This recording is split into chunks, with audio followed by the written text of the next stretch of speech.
नमस्कार, मैं हूं अंकुर। आप देख रहे हैं सत्य हिंदी। एक नजर अब तक की सुर्खियों पर। ट्रंप की अपील के बावजूद जापान और ऑस्ट्रेलिया ने युद्धपोत भेजने से किया इनकार। ट्रंप बोले, मदद नहीं की तो नाटो का भविष्य खतरे में। ईरान ने पहली बार दागी सेजिल मिसाइल दहला इजराइल। दुबई एयरपोर्ट पर उड़ानें अस्थायी रूप से निलंबित की गई। मौत की अफवाहों पर नेतन्याहू ने जारी किया वीडियो, बोले खुद देख लीजिए। इजरायली पीएम जिंदा हैं तो ढूंढ कर मारेंगे, बोला ईरान। हॉर्मुज तनाव के बीच भारत का चौथा जहाज सुरक्षित निकला। ईरानी प्रतिनिधि ने बताया, भारत के जहाजों को क्यों मिली छूट। ट्रंप की मदद मांगने के बाद जापान के प्रधानमंत्री सानेई ताकाइची ने संसद में कहा कि फिलहाल जापान की स्टेट ऑफ हॉर्मुज में तेल टैंकरों की सुरक्षा के लिए नौसैनिक जहाज भेजने की कोई योजना नहीं है। ताकाइची ने कहा कि हमने एस्कॉर्ट जहाज भेजने को लेकर अभी कोई फैसला नहीं किया है। हम ये देख रहे हैं कि जापान अपने स्तर पर क्या कर सकता है और कानून के दायरे में क्या संभव है। बता दें, अमेरिका के राष्ट्रपति ट्रंप लगातार अपने सहयोगी देशों से अपील कर रहे हैं कि वो स्टेट ऑफ हॉर्मुज की सुरक्षा के लिए अपने युद्धपोत भेजें। ट्रंप ने चीन, फ्रांस, जापान जैसे देशों से मदद मांगी थी। स्ट्रेट ऑफ हॉर्मुज की सुरक्षा को लेकर अंतर्राष्ट्रीय स्तर पर चर्चा तेज हो गई है। इसी बीच ऑस्ट्रेलिया ने साफ कर दिया है कि वो इस क्षेत्र में अपने युद्धपोत नहीं भेजेगा। ऑस्ट्रेलिया की परिवहन मंत्री कैथरीन किंग ने एक इंटरव्यू में ये बात कही। उन्होंने बताया कि ऑस्ट्रेलिया फिलहाल अपने स्तर पर कुछ अलग तरह से योगदान दे रहा है। गौरतलब है कि इससे पहले जापान भी इस क्षेत्र में युद्धपोत भेजने से इनकार कर चुका है। अमेरिका के राष्ट्रपति ट्रंप ने कहा कि अमेरिका ने अपने सहयोगी देशों से स्ट्रेट ऑफ हॉर्मुज को खुला रखने के लिए मदद मांगनी शुरू कर दी है।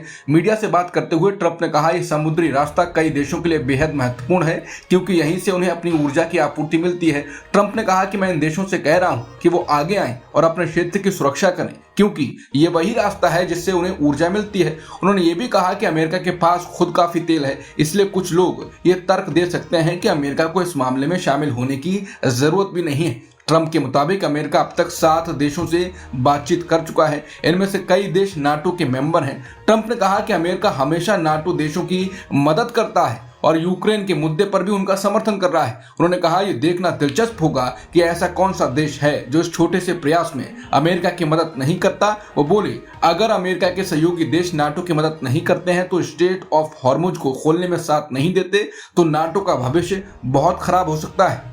ईरान ने रविवार को इजराइल और अमेरिकी ठिकानों पर कई आधुनिक और लंबी दूरी की मिसाइलों का इस्तेमाल किया। इनमें सेजिल, खुर्रम शहर, खैबर, कद्र और इमाद जैसी मिसाइलें शामिल थीं। सबसे खास बात यह रही कि ईरान ने पहली बार सेजिल मिसाइल का इस्तेमाल किया। सेजिल एक ठोस ईंधन से चलने वाली लंबी दूरी की मिसाइल है जिसे ईरान की सबसे उन्नत मिसाइलों में माना जाता है। इसकी मारक क्षमता करीब 2000 से 2500 किलोमीटर तक बताई जाती है। गति की बात करें तो इसकी गति आवाज की गति से करीब 13 गुना तेज है। अंतर्राष्ट्रीय पत्रिका द नेशनल इंटरेस्ट के अनुसार इस मिसाइल की रेंज इतनी है, ये मिस्र, सूडान के कुछ हिस्सों, यूक्रेन के बड़े हिस्से, दक्षिण रूस, पश्चिम चीन और भारत तक पहुंच सकती है। इतना ही नहीं, इसकी पहुंच हिंद महासागर और भूमध्य सागर के बड़े हिस्से तक भी बताई जाती है। दुबई के अधिकारियों ने बताया है कि सभी यात्रियों और कर्मचारियों की सुरक्षा सुनिश्चित करने के लिए एहतियाती कदम के तौर पर दुबई इंटरनेशनल एयरपोर्ट पर उड़ानों को अस्थायी रूप से निलंबित कर दिया गया है। इससे पहले अधिकारियों ने बताया था कि वो एयरपोर्ट के नजदीक लगी आग पर काबू पाने के प्रयास में जुटे हैं, जो एक ड्रोन से संबंधित घटना के कारण फ्यूल टैंक को प्रभावित होने के बाद लगी है। यात्रियों को अपनी उड़ानों से जुड़ी जानकारी के लिए एयरलाइन से संपर्क करने की सलाह दी गई है। फरवरी के अंत में अमेरिका और ईरान के बीच जंग शुरू होने से पहले दुबई एयरपोर्ट अंतर्राष्ट्रीय यात्रियों के लिए दुनिया का सबसे व्यस्त हवाई अड्डा था और साल 2025 में यहां करीब 9 करोड़ यात्रियों ने यात्रा की थी। ईरान के एक शीर्ष सैन्य कमांडर ने अमेरिका और इजरायल को कड़ा संदेश दिया। ईरान के Khatam al Anbiya central headquarter के commander major general Ali Abdullahi ने कहा है कि ईरानी सेना पिछले महीने शुरू हुए युद्ध के बाद दुश्मनों को भारी नुकसान पहुंचाया है। ईरानी जनता के नाम अपने संदेश में अली अब्दुल्लाही ने कहा कि जब ईरान की जनता इतनी मजबूती और एकजुटता के साथ खड़ी है तो सशस्त्र बलों की जिम्मेदारी और भी बढ़ जाती है। उन्होंने कहा कि अमेरिका और इजरायल ने पिछले महीने ईरान के खिलाफ जो सैन्य कार्रवाई शुरू की, उसके बाद से ईरानी सेना लगातार जवाब दे रही है और दुश्मनों को भारी झटका लगा है। अली अब्दुल्लाही ने कहा कि अब दुश्मनों के पास सरेंडर करने के अलावा कोई रास्ता नहीं बचा है। उन्होंने अमेरिका पर निशाना साधते हुए कहा कि अमेरिका को समझ लेना चाहिए कि दुनिया के देशों को लूटने का दौर अब खत्म हो चुका है। ईरानी कमांडर ने यह भी कहा कि क्षेत्र के देशों को समझना होगा कि अमेरिका अब उन्हें सुरक्षा देने में सक्षम नहीं है। इजरायल के पीएम बेन्यामिन नेतन्याहू की मौत की अफवाहों के बीच खुद इजरायली प्रधानमंत्री नेतन्याहू सामने आ गए। नेतन्याहू ने सोशल मीडिया प्लेटफॉर्म एक्स पर एक वीडियो पोस्ट किया जिसमें वो एक कॉफी शॉप में बैठे नजर आए।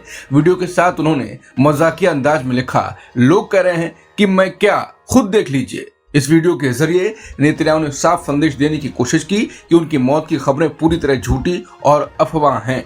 ईरान ने कहा कि अगर इजरायली प्रधानमंत्री बेन्यामिन नेतन्याहू जिंदा हैं तो वो उनका पीछा कर उन्हें मार डालेगा। IRGC ने नेतन्याहू को बच्चों का हत्यारा बताया।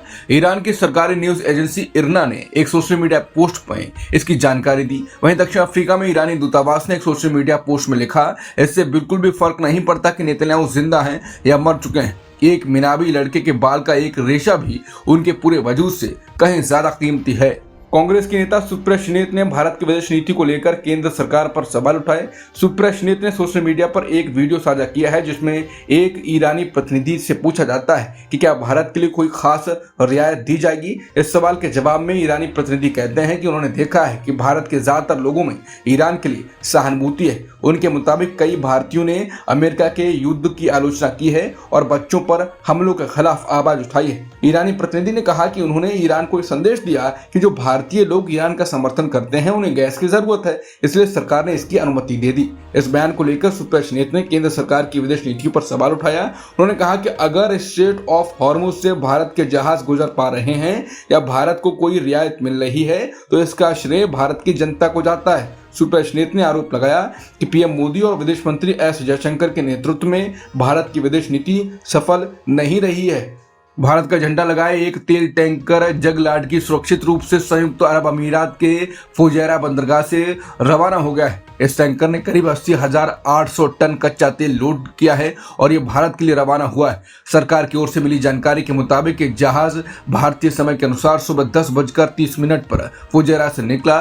इस जहाज में मौजूद सभी क्रू मेंबर पूरी तरह सुरक्षित हैं। समाचार एजेंसी PTI के मुताबिक जगलाडकी इस युद्ध क्षेत्र से सुरक्षित निकलने वाला भारत का चौथा जहाज है। भारत सरकार ने कहा वो पश्चिम एशिया की स्थिति पर लगातार नजर बनाए हुए है और देश के लिए ईंधन की आपूर्ति को स्थिर रखने के लिए जरूरी कदम उठाए जा रहे हैं। अमेरिका के United states commission on international religious freedom RSS समेत कई संगठनों पर टारगेटेड सैंक्शन यानी खास तरह के प्रतिबंध लगाने की सिफारिश की। रिपोर्ट में भारत की खुफिया एजेंसी रॉ और संगठन RSS का भी नाम शामिल है। आयोग का कहना है कि धार्मिक स्वतंत्रता के गंभीर उल्लंघनों के लिए जिम्मेदार माने जाने वाले व्यक्तियों और संस्थाओं पर प्रतिबंध लगाए जाएं।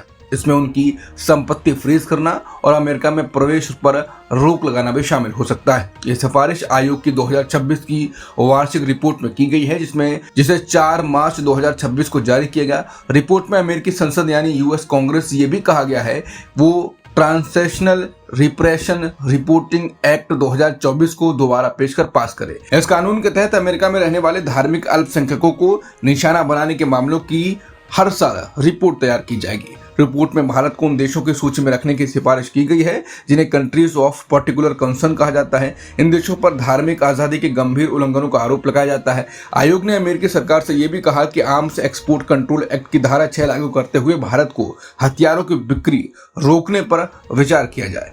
लोकसभा में विपक्षी नेता और कांग्रेस के वरिष्ठ नेता राहुल गांधी ने सरकार से मांग की है कि दलित आंदोलन के बड़े नेता कांशीराम को देश का सर्वोच्च नागरिक सम्मान भारत रत्न दिया जाए। राहुल गांधी ने यह मांग प्रधानमंत्री मोदी को लिखे पत्र में की है। यह पत्र कांशीराम की जयंती के मौके पर लिखा गया। अपने पत्र में राहुल गांधी ने कहा कि कांशीराम देश में सामाजिक न्याय और राजनीतिक सशक्तिकरण के बड़े प्रतीक थे। उन्होंने दलित और वंचित समाज को राजनीतिक ताकत देने का काम किया और भारतीय लोकतंत्र की नींव को मजबूत किया। बता दें कांशीराम बहुजन समाज पार्टी यानी BSP के संस्थापक थे।